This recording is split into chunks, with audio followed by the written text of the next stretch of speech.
ॐ सापकाय च धर्मस्य सर्वधर्मस्वरूपिणे अवतारवरिष्ठाय रामकृष्णाय ते नमः। ॐ तव कथामृतं तप्तजीवनं कविभिरीडितं कल्मषापहं श्रवणमङ्गलं श्रीमदाततं भुवि गीनान्ति ये हृदा जनाः। শ্রী শ্রী রামকৃষ্ণ কথামৃত শ্রীমকথিত। ঠাকুর শ্রী রামকৃষ্ণ দেবের কথামৃত গ্রন্থে বলা বিভিন্ন উপমা এবং গল্প নিয়ে আমাদের এই আলোচনার ক্লাস। আজ আমরা ঠাকুরের বলা একটি শিক্ষণীয় গল্প নিয়ে আলোচনা করব। প্রথমে যে প্রসঙ্গে কথা বলার সময় ঠাকুর এই গল্পটি বলেছিলেন কথামৃত থেকে, সেই প্রসঙ্গটা পড়ে নেব, তারপরে গল্পের ব্যাখ্যায় আসব। 1884 সালের 26শে অক্টোবর ঠাকুর দক্ষিণেশ্বরে আছেন। সেখানে মনমোহন, হৃদয়, মহিমাচরণ প্রভৃতি ভক্তরা এসেছেন, তাদের সঙ্গে কথা হচ্ছে। ঠাকুর ভগবত প্রসঙ্গ করছেন। সেই সময় ঠাকুর কথা প্রসঙ্গে বলেছিলেন, তোমাদের পক্ষে মনে ত্যাগ, সংসার অনাসক্ত হয়ে করো। ঠাকুরের এই কথা শুনে মহিমাচরণ ঠাকুরকে একটি প্রশ্ন করলেন। বললেন, তার উপর মন গেলে আর কি সংসার থাকে? তার উপর মানে ঈশ্বরের উপর। ঈশ্বরের উপর মন গেলে আর কি সংসার থাকে? ঠাকুরকে জিজ্ঞেস করলেন মহিমাচরণ। এর উত্তরে ঠাকুর বললেন, শ্রীরামকৃষ্ণ, সে কি সংসারে থাকবে না তো কোথায় যাবে? আমি দেখছি যেখানে থাকি রামের অযোধ্যায় আছি। এই জগৎ সংসার রামের অযোধ্যা। রামচন্দ্র গুরুর কাছে জ্ঞান লাভ করার পর বললেন, আমি সংসার ত্যাগ করব। দশরথ তাকে বুঝাবার জন্য বশিষ্ঠকে পাঠালেন। বশিষ্ঠ দেখলেন রামের তীব্র বৈরাগ্য। তখন বললেন, রাম, আগে আমার সঙ্গে বিচার করো, তারপর সংসার ত্যাগ করো। আচ্ছা, জিজ্ঞাসা করি, সংসার কি ঈশ্বর ছাড়া? তা যদি হয় তুমি ত্যাগ করো। রাম দেখলেন ঈশ্বরই জীবজগৎ সব হয়েছেন, তার সত্তাতে সমস্ত সত্য বলে বোধ হচ্ছে। তখন রামচন্দ্র চুপ করে রইলেন। সংসারে কামনা, ক্রোধ এইসবের সঙ্গে যুদ্ধ করতে হয়, নানা বাসনার সঙ্গে যুদ্ধ করতে হয়, আসক্তির সঙ্গে যুদ্ধ করতে হয়। যুদ্ধ কেল্লা থেকে হলেই সুবিধা, গৃহ থেকে যুদ্ধই ভালো। খাওয়া মেলে, ধর্মপত্নী অনেক রকম সাহায্য করে। কলিতে অন্নগত প্রাণ, অন্যের জন্য 7 জায়গায় ঘোরার চেয়ে এক জায়গায় ভালো। গৃহে কেল্লার ভিতর থেকে যেন যুদ্ধ করা। আর সংসারে থাকো ঝড়ের এঁটো পাতা হয়ে। ঝড়ের এঁটো পাতাকে কখনো ঘরের ভিতর লয়ে যায়, কখনো আস্তা করে। হাওয়া যেদিকে যায় পাতাও সেই দিকে যায়, কখনো ভালো জায়গায়, কখনো মন্দ জায়গায়। তোমাকে এখন সংসারে ফেলেছেন ভালো, এখন সেই স্থানেই থাকো। আবার যখন সেখান থেকে তুলে ওর চেয়ে ভালো জায়গায় লয়ে ফেলবেন, তখন যা হয় হবে। এই কথা বলার পর ঠাকুর বলছেন, সংসারে রেখেছেন তা কি করবে? সমস্ত তাকে সমর্পণ করো, তাকে আত্মসমর্পণ করো, তাহলে আর কোনো গোল থাকবে না। তখন দেখবে তিনি সব করছেন, সবই রামের ইচ্ছা। এই যে সবই রামের ইচ্ছা কথাটি ঠাকুর বললেন, এই কথাটি শুনে এক ভক্ত ঠাকুরকে জিজ্ঞেস করলেন। একজন ভক্ত, রামের ইচ্ছা গল্পটি কি? ঠাকুর তখন গল্পটি বলতে শুরু করলেন। শ্রীরামকৃষ্ণ, কোনো এক গ্রামে একটি তাঁতি থাকে, বড় ধার্মিক, সকলেই তাকে বিশ্বাস করে আর ভালোবাসে। তাঁতি হাটে গিয়ে কাপড় বিক্রি করে। খরিদ্দার দাম জিজ্ঞাসা করলে বলে, রামের ইচ্ছা সুতোর দাম 1 টাকা, রামের ইচ্ছা মেহনতের দাম 4 আনা, রামের ইচ্ছা মুনাফা 2 আনা, কাপড়ের দাম রামের ইচ্ছা 1 টাকা 6 আনা। লোকের এত বিশ্বাস যে তৎক্ষণাৎ দাম ফেলে দিয়ে কাপড় নিত। লোকটি ভারী ভক্ত। রাত্রিতে খাওয়া দাওয়ার পরে অনেকক্ষণ চণ্ডী মণ্ডপে বসে ঈশ্বর চিন্তা করে, তার নাম গুণকীর্তন করে। একদিন অনেক রাত হয়েছে, লোকটির ঘুম হচ্ছে না, বসে আছে, একবার তামাক খাচ্ছে। এমন সময় সেই পথ দিয়ে একদল ডাকাত ডাকাতি করতে যাচ্ছে। তাদের মুঠের অভাব হওয়াতে ওই তাঁতিকে এসে বললে, আয় আমাদের সঙ্গে, এই বলে হাত ধরে টেনে নিয়ে চলল। তারপর একজন গৃহস্থের বাড়ি গিয়ে ডাকাতি করলে, কতগুলো জিনিস তাঁতির মাথায় দিলে। এমন সময় পুলিশ এসে পড়ল। ডাকাতেরা পালালো, কেবল তাঁতিটি মাথায় মোট ধরা পড়ল। সে রাত্রি তাকে হাজতে রাখা হলো। পরদিন ম্যাজিস্ট্রেট সাহেবের কাছে বিচার। গ্রামের লোক জানতে পেরে সব এসে উপস্থিত। তারা সকলে বললে, হুজুর, এ লোক কখনো ডাকাতি করতে পারে না। সাহেব তখন তাঁতিকে জিজ্ঞাসা করলে, কি গো, তোমার কি হয়েছে বলো? তাঁতি বললে, হুজুর, রামের ইচ্ছা আমি রাত্রিতে ভাত খেলুম, তারপর রামের ইচ্ছা আমি চণ্ডী মণ্ডপে বসে আছি, রামের ইচ্ছা অনেক রাত হলো, রামের ইচ্ছা তার চিন্তা করছিলাম আর তার নাম গুণগান করছিলাম। এমন সময় রামের ইচ্ছা একদল ডাকাত সেই পথ দিয়ে যাচ্ছিল। রামের ইচ্ছা তারা আমায় ধরে নিয়ে টেনে লয়ে গেল। রামের ইচ্ছা তারা এক গৃহস্থের বাড়ি ডাকাতি করলে। রামের ইচ্ছা আমার মাথায় মোট দিল। এমন সময় রামের ইচ্ছা পুলিশ এসে পড়ল। রামের ইচ্ছা আমি ধরা পড়লুম। তখন রামের ইচ্ছা পুলিশের লোকেরা হাজতে দিল। আজ সকালে রামের ইচ্ছা হুজুরের কাছে এনেছে। অমন ধার্মিক লোক দেখে সাহেব তাঁতিটিকে ছেড়ে দেবার হুকুম দিলেন। তাঁতি রাস্তায় বন্ধুদের বললেন, রামের ইচ্ছা আমাকে ছেড়ে দিয়েছে। সংসার করা, সন্ন্যাস করা সবই রামের ইচ্ছা, তাই তার উপর সব ফেলে দিয়ে সংসারে কাজ করো। এই কথা বললেন। তারপর ঠাকুর বলছেন, তা না হলে আর কিবা করবে। এই বলে আবার একটা কথা বললেন। একজন কেরানি জেলে গিয়েছিল। জেল খাটা শেষ হলে সে জেল থেকে বেরিয়ে এলো। এখন জেল থেকে এসে সে কি করবে? ধেই করে নাচবে না কেরানিগিরি করবে? সংসারী যদি জীবনমুক্ত হয়, সে মনে করলে অনায়াসে সংসারে থাকতে পারে।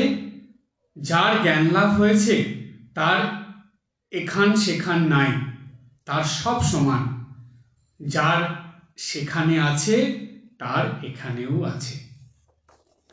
এই যতটুকু অংশ কথামৃত থেকে পড়া হলো, সংসারী মানুষদের জন্য খুবই গুরুত্বপূর্ণ কথা, প্রয়োজনীয় এবং নিত্যদিনের জীবনে পালনীয় অনেক কথা ঠাকুর বললেন। গল্পের ছলে, উপমা দিয়ে, মজার ছলে খুব গভীর তত্ত্বের কথা ঠাকুর বলে দিলেন। এই যতটুকু অংশ পড়া হলো এর ব্যাখ্যায় আসব। হয়তো আজকে সম্পূর্ণটা হবে না, আগামীকালও এর ব্যাখ্যার মধ্যে যেতে হবে। তো আমরা আজকে যতটুকু হয় একটু আলোচনা অর্ধেক করে নিই, তারপরে আগামীকাল আরও বাদ বাকিটা করব। সবার প্রথমে আমরা পাই ঠাকুর বলছেন, তোমাদের পক্ষে মনে ত্যাগ, সংসার অনাসক্ত হয়ে করো। এটাই সবথেকে বড় সমস্যা সংসারী মানুষদের কাছে। কেন অনাসক্ত হয়ে সংসারটা আমার কেমন? ঠাকুর বলে দিল হয়ে গেল? অনাসক্ত হয়ে সংসার করা সম্ভব নাকি? তাই সকাল থেকে তো সব কিছুতেই আসক্ত। অনাসক্ত হয়ে থাকলে সংসারে থাকা যাবে? এই যে কথাটা, এই কথাটা বুঝতে হবে এইভাবে। ঠাকুর প্রথমে বলে দিলেন, অনাসক্ত বলার আগে বললেন তোমাদের পক্ষে মনে ত্যাগ, তারপরে বললেন সংসার অনাসক্ত হয়ে করো। যোগাবতার তিনি, তার একটা কথাও কোনো এদিক ওদিক হওয়ার নেই, কোনো বেচার হওয়ার নেই। তিনি টু দি পয়েন্ট কথা বলেছিলেন এবং প্রত্যেকটা কথা বলার আগে সেই কথার কি ব্যাখ্যা হতে পারে সেগুলো সেই কথাটা বলার আগে বা পরে তিনি বুঝিয়ে দিয়েছেন। কখনো উপমার সাহায্যে, কখনো গল্পের মধ্যে দিয়ে। এখানে ঠাকুর বললেন সংসার অনাসক্ত হয়ে করো, তার আগে বলে দিলেন তোমাদের পক্ষে মনে ত্যাগ। এই মনে ত্যাগ ব্যাপারটা কি? সংসারের সকালে ঘুম থেকে উঠে রাত্রে ঘুমানো পর্যন্ত প্রত্যেকটা মানুষের একটা কর্তব্য আছে, সেটা তাকে অবশ্যই পালন করতে হয়। এই যে সাংসারিক কর্তব্য কর্ম, এটা পালন করতে হবে। পালন করার সঙ্গে সঙ্গে যে ঈশ্বরের নিত্য প্রার্থনা, পূজা, জপ, ধ্যান, নিত্য পূজা করা, সন্ধ্যা বন্দনা করা, এগুলোও কিন্তু তার কর্তব্য কর্মের মধ্যে পড়ে। গুরুবাক্য পালন করা, শাস্ত্র পাঠ করা, গীতা পড়া, এগুলো তার কর্তব্য কর্মের মধ্যে পড়ে। যে সকল মানুষরা দীক্ষার পরে এই নিত্যদিনের সংসারে কর্তব্য কর্ম করার সঙ্গে সঙ্গে গুরুবাক্য পালন করে চলে, নিত্য পূজা করে, বা ঈশ্বরের প্রতি যে কর্তব্য সেটাও যারা করে, ঠাকুর ঘরটাকে ঠিক করে মেনটেন করে চলে বা ঠাকুর সেবা করে চলে, তাদের মনে আসক্তি ধীরে ধীরে কমে যায়।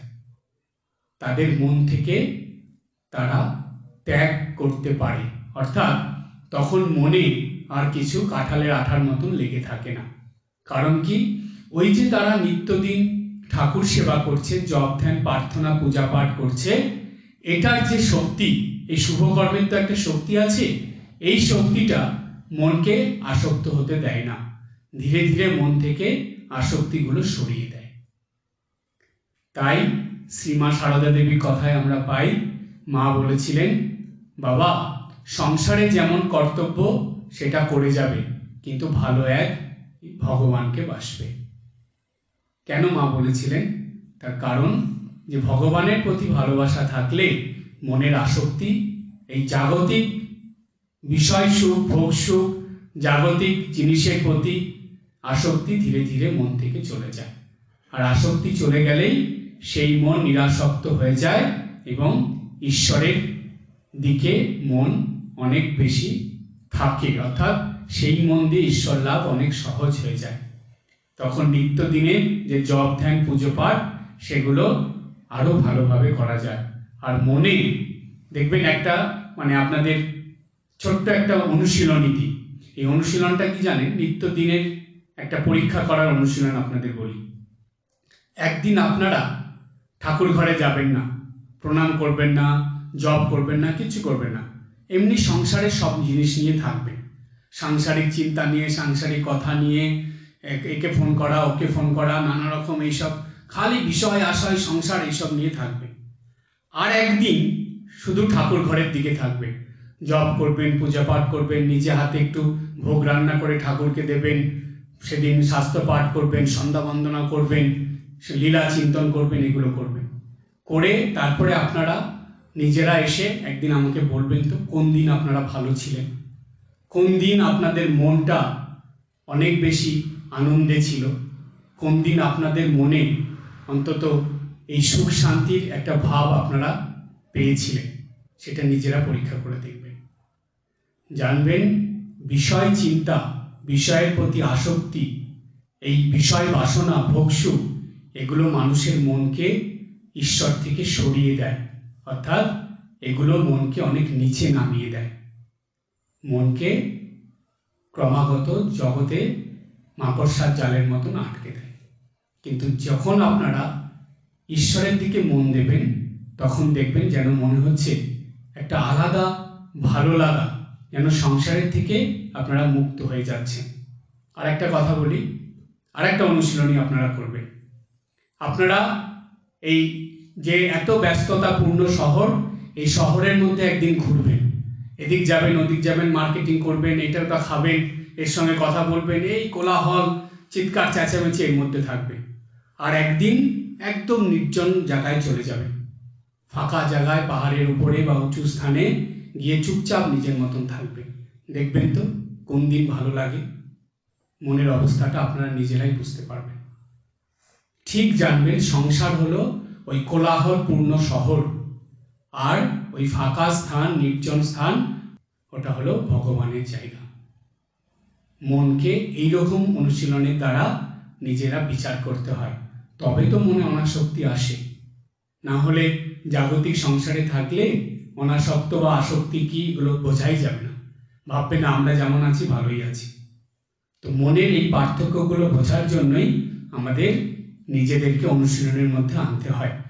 তো এইখানে মায়ের কথাটা হলো যে দৈনন্দিন কর্তব্যকর্ম করবে, কিন্তু ভালো এক ঈশ্বরকে বাসবে। তার মানে ভগবানের প্রতি মনের টান অবশ্যই রাখতে হবে। নিত্যদিনের ঠাকুর ঘরের কর্তব্যকর্ম অবশ্যই পালন করতে হবে। তারপরে মহিমাচরণ তিনি পণ্ডিত লোক ছিলেন, তো ঠাকুরের কাছে আসতেন, ঠাকুর তাকে ভালোবাসতেন। সে অনেক ঠাকুরের কাছে এসে অনেক প্রশ্ন করতেন, ঠাকুরকে অনেক কিছু জানতে চাইতেন। তো মহিমাচরণ একটা কথা ঠাকুরকে জিজ্ঞেস করলেন যে ঠাকুর যে বলছেন, যে কথাটা বলছেন তার পরিপ্রেক্ষিতে এটাই বোঝায় যে তার উপর মন গেলে, মানে ঈশ্বরের উপর মন গেলে আর কি সংসার থাকে? সত্যি তাই। ঠিক ঠিক যদি ঈশ্বরকে ভালোবাসা যায়, ঈশ্বরকে আপন করা যায়, তাহলে কি আর সংসারের প্রতি মন থাকবে? তখন তো সংসার করা যাবে না। তো এই কথাটা শুনে ঠাকুর তখন কি সুন্দর উদাহরণ দিলেন দেখুন, আপনাদের এখন মুখে হাসি ফুটবে। ঠাকুর বলছেন শ্রীরামকৃষ্ণ, সে কি সংসারে থাকবে না তো কোথায় থাকবে? বলছে সেটা কি কথা, সংসারে না থেকে কোথায় থাকবে? সবাই যদি সংসার ছেড়ে চলে যায় তাহলে এই সৃষ্টি চলবে কি করে? এই সংসার, তাহলে তো সংসার জীবন বলে কিছু থাকবেই না। তাই ঠাকুর বলেন সে কি সংসারে থাকবে না তো কোথায় থাকবে, সংসারেই থাকতে হবে। তারপরে ঠাকুর বললেন, আমি দেখছি যেখানে থাকি রামের অযোধ্যায় আছি।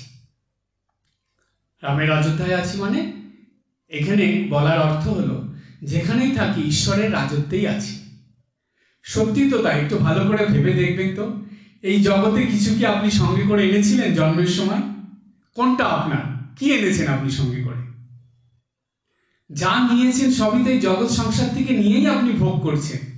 সবগুলো তো আপনি জগৎ সংসার থেকে নিয়েই নিজের জীবনকে ভাবছেন যে আমার সব, এই জায়গা জমি আমার, টাকা পয়সা আমার, এই সংসার আমার, এই ব্যাংক ব্যালেন্স আমার, এটিএম কার্ড আমার, সব আমার।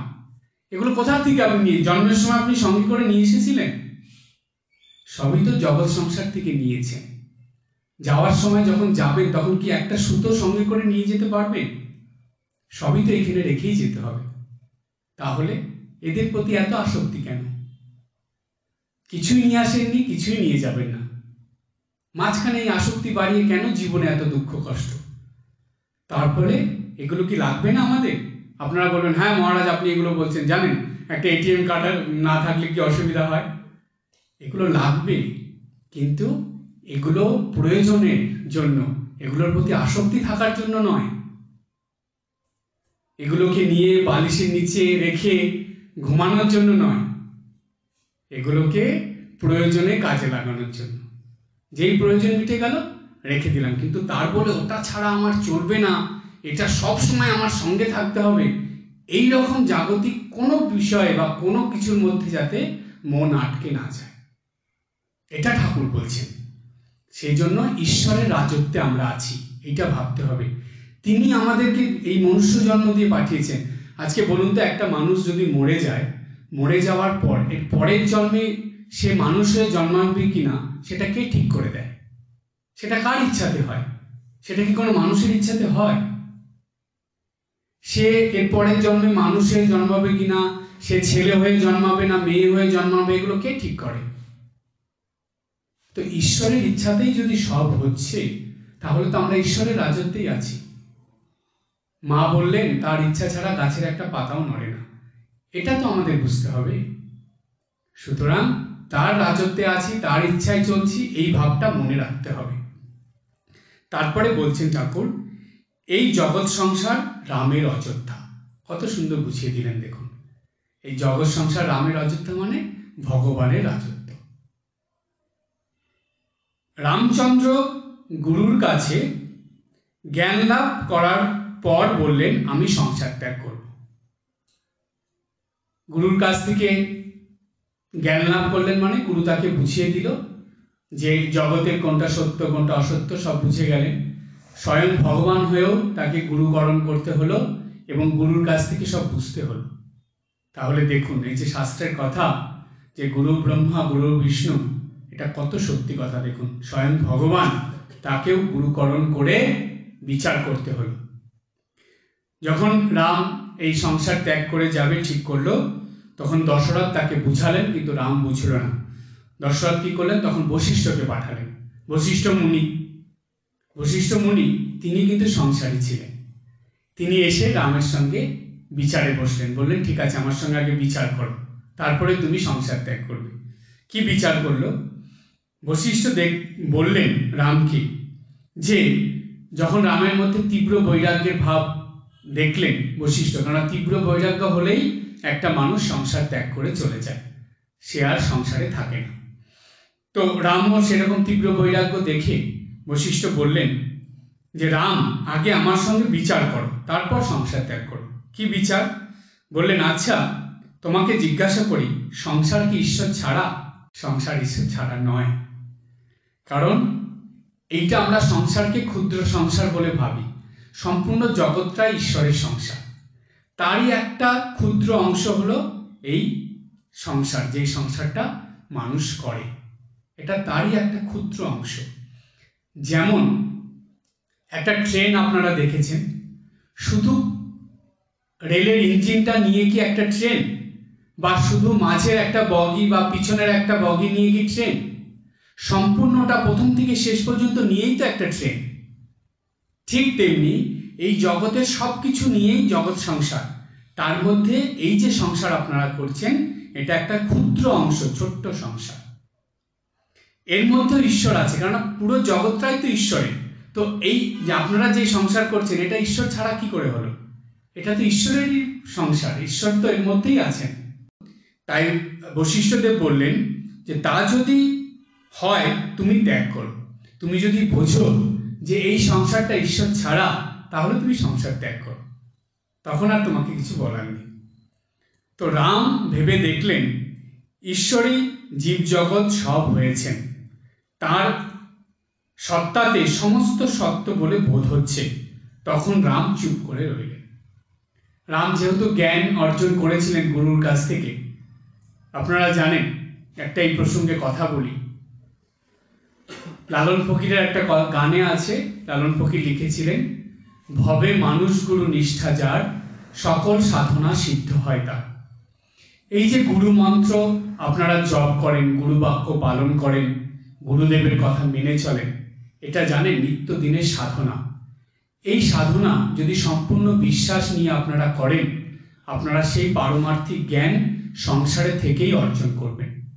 যেই জ্ঞান সাধু সন্ন্যাসীরা, মুনি ঋষিরা বাড়িঘর ত্যাগ করে, ত্যাগের জীবন যাপন করে অর্জন করে, আপনারা সংসারে থেকে সেই জ্ঞানই অর্জন করতে পারবেন। কিন্তু গুরুবাক্য একদম সম্পূর্ণ বিশ্বাসের সঙ্গে নিত্যদিন সাধনা, এটা আপনার এই ভাব নিয়ে কায় মনোবাক্যে পালন করতে হবে, একটু এদিক ওদিক করা যাবে না। আর যত জপ করবেন, যত গুরুবাক্য পালন করবেন, তত আত্মজ্ঞান প্রকাশিত হবে, তত আপনার মধ্যে এই সত্য অসত্যের জ্ঞান, এই জগতের যে অনিত্য নিত্যতার জ্ঞান, এগুলো এমনি প্রকাশিত হয়ে উঠবে। কাউকে বলতে লাগবে না, কারো কাছ থেকে শুনতে লাগবে না। গুরুর বাক্যে এবং গুরু মন্ত্রে এত শক্তি থাকে। এটাকে বলা হয় একটা বটবৃক্ষের মতন গুরু মন্ত্রটা। বট গাছের ফল আপনারা কখনো দেখেছেন নিশ্চয়ই, ছোট ছোট লাল লাল ফল হয়। ওই অত ছোট ফল, তার মধ্যে বীজ থাকে, প্রচুর বীজ। ওই বীজ কত ছোট দেখুন, ছোট্ট সর্ষের দানার মতন বীজ। আমি নিজে দেখেছি, ঠাকুরেরই কথা। সেই ছোট্ট বীজ থেকে একটা বট গাছ হচ্ছে। সেই গাছটা যখন বড় হয়ে যায়, ভাবতে পারেন, ঠাকুর বলছেন ওর মধ্যে হাতি বেঁধে রাখলেও সেই গাছের কিচ্ছু হয় না। গুরু মন্ত্রে এত শক্তি। ছোট্ট একটা মন্ত্র, সেটা আপনার জীবনে এইরকম পরিবর্তন এনে দিতে পারে, এত শক্তি তার মধ্যে। সুতরাং সেই শক্তিতে আপনি আত্মজ্ঞান লাভ করবেন সংসারে থেকেই। তো তাই রাম বিচার করে দেখলেন যে তার সত্তাতে সমস্ত সত্য বলে বোধ হচ্ছে।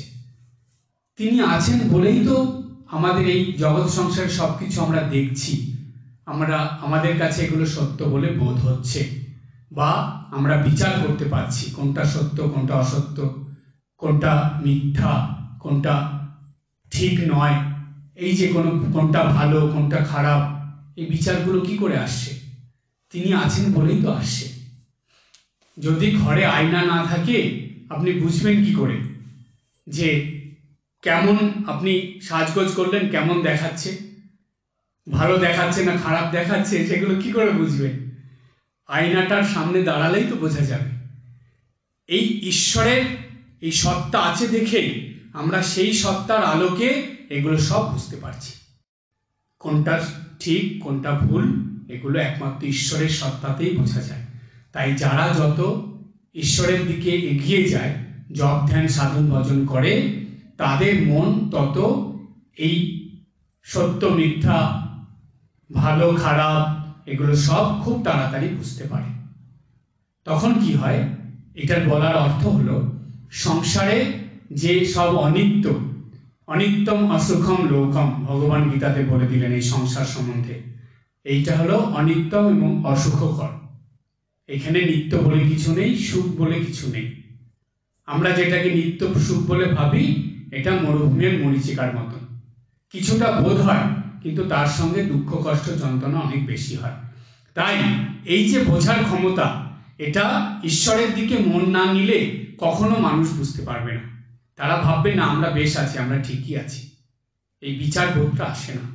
তাই রাম দেখলেন যে ঈশ্বরের সত্তায় সমস্ত সত্য বলে বোধ হচ্ছে। তখন রামচন্দ্র চুপ করে রইলেন। তখন দেখলেন না, এখানে আর কিছু বলার নেই, ঠিকই তো বলেছে।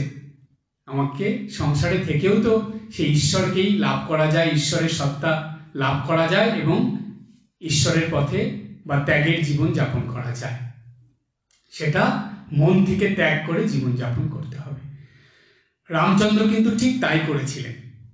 যখন রামচন্দ্রের পরে যখন রাজা হয়েছিলেন, সংসারে ছিলেন, তখন ঠিক মন থেকে সমস্ত আসক্তি দূর করে তিনি সংসার জীবন যাপন করেছিলেন। তা না হলে যখন রামচন্দ্র নিজেকে সলিল সমাধি করে দিলেন সরজু নদীতে, তখন কিন্তু রামচন্দ্রের একবারও উনি যখন রাজভবন থেকে বেরিয়ে উনি সরজু নদীতে গেছেন, আপনারা শুনলে অবাক হয়ে যাবেন, একবারও পিছন ফিরে তাকাননি,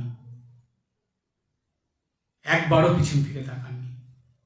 তিনি সোজা গিয়ে সরজু নদীতে সলিল সমাধি নিজেকে ডুবিয়ে দিয়েছেন, কোনো কিছু ভাবেননি। কারণ তার তো কোনো কিছুতে আসক্তি নেই।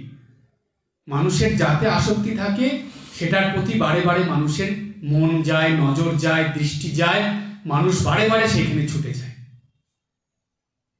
দেখবেন, আমি দেখেছি এই আশ্রমে এসে সকাল থেকে রাত পর্যন্ত, আমরা তো এখানেই থাকি, খেয়াল করি, অনেক ভক্তদের আমি খেয়াল করেছি ঠাকুরের প্রতি এত টান, এত আসক্তি, তারা বারে বারে ছুটে আসে। আমি দেখেছি বয়স হয়ে গেছে, একদিন দেখি বৃষ্টির দিন, সকাল থেকে বৃষ্টি হচ্ছে, একটুখানি বৃষ্টি কমেছে, দেখি ছাতি নিয়ে তিনি চলে এসেছেন, এসে ঠাকুরকে প্রণাম করে আবার চলে গেলেন।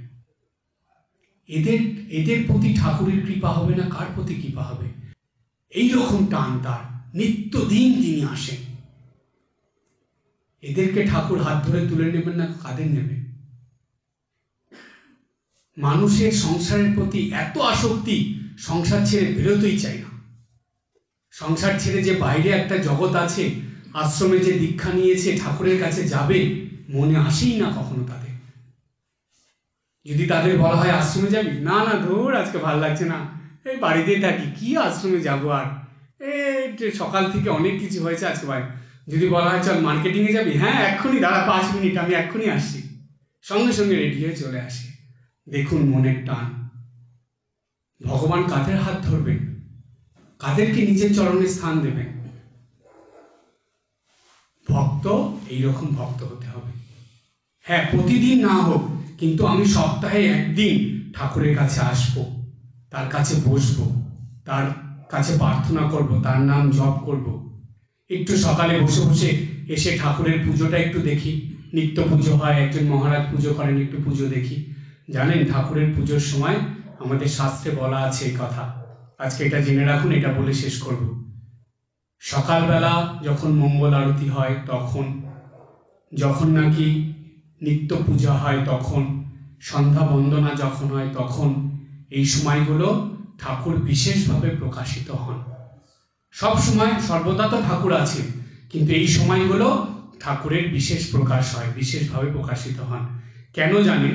এই সময় শুধু ঠাকুর নয়, অন্য দেবদেবীরাও সেখানে আসেন, সূক্ষ্ম রূপে তারা থাকে। এটা আমার কথা নয়, এটা ঠাকুরের সন্তান স্বামী বিজ্ঞানানন্দজি মহারাজের দর্শন হয়েছিল। রাজা মহারাজ এই কথা বলেছেন, যখন ঠাকুরের আরতি হয়, কোনো দেবদেবীর আরতি হয়, পূজা হয়, তখন সেইখানে তারা থাকেন এবং তাদের সঙ্গে অনেক দেবদেবীরা আসেন। সুতরাং আপনাদের কাছে আমি মহারাজ হয়ে একটা অনুরোধ করছি, যখনই সময় পাবেন, এক সপ্তাহের মধ্যে, নিত্যদিন দরকার নেই, কোনো সময় এসে ঠাকুরের নিত্য পূজা বা সন্ধ্যা বন্দনা এগুলো একটু দেখে যাবেন। আসবেন ঠাকুরের সন্ধ্যা আরতি দেখার জন্য, ঠাকুরের নিত্য পূজা দেখার জন্য। যদি কিছু নাও হয়, চুপচাপ বসে জপ করা, প্রার্থনা করা, তার কাছে তার নাম গুণকীর্তন করা, নিজে নিজে চুপচাপ বসে। আমি একটা ভক্তকে দেখেছি, তিনি এসে ফাঁকার সময় আসতেন, সকালবেলা তিনি বাড়ির কাজ সেরে ঠিক নিত্যদিন আমি দেখতাম 11টা নাগাদ আশ্রমে আসতেন। এসে চুপচাপ বসে তিনি কি করতেন, বসে বসে কোনোদিন একটু পাঁচালি পড়তেন, কোনোদিন নিজে নিজে গান করতেন, কোনোদিন স্তোত্র পাঠ করতেন। এইসব করে কিছুক্ষণ থেকে 12টায় মন্দির বন্ধ হতো, উনি কোনোদিন 11:30, কোনোদিন 12:15, ওনার কাজ বুঝে কিছু সময় বসে থেকে যেতেন। কোনোদিন দেখতাম চোখের জলে তিনি সমানে বসে আছেন, চোখের জল পড়ছে, প্রার্থনা করছেন ঠাকুরকে। এদের প্রতি ঠাকুরের কৃপা হবে না? কার প্রতি হবে বলুন তো? এরা না চাইলেও ঠাকুর এদের কৃপা করবে। ভগবান সবসময় মন দেখেন, কে কি করছে সেটা দেখেন না। তাই মন থেকে ঠাকুরের প্রতি টান রাখতে হবে, তবে তো হবে। আজকে এই পর্যন্ত, কালকে পরের ব্যাখ্যায় আসবো। ওম জননীং শারদাম দেবীম রামকৃষ্ণম জগদ্গুরুম পাদপদ্মে তয়ো শ্রিত্বা প্রণমামি মুহুর্মুহুঃ।